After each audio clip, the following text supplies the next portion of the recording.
Lahore high court ने इस्लामाबाद में दर्ज दहशतगर्दी के मुकदमे में पीटीआई रहनुमा सलमान अकरम राजा की 15 अक्टूबर तक हिफाजती जमानत मंजूर कर ली है।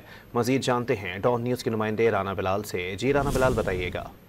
जी देखिए, लाहौर हाईकोर्ट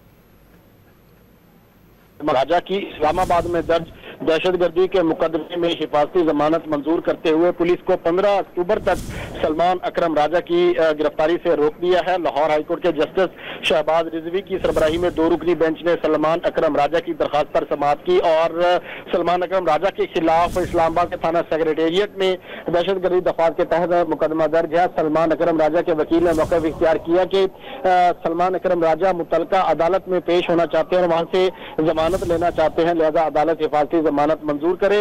लाहौर हाईकोर्ट ने 15 अक्टूबर तक सलमान अकरम राजा की हिफाजती जमानत मंजूर करते हुए उन्हें मुतलका कोर्ट में पेश होने की हिदायत की है और 15 अक्टूबर तक सलमान अकरम राजा की गिरफ्तारी रोक दी है। जी, बहुत शुक्रिया राना बिलाल।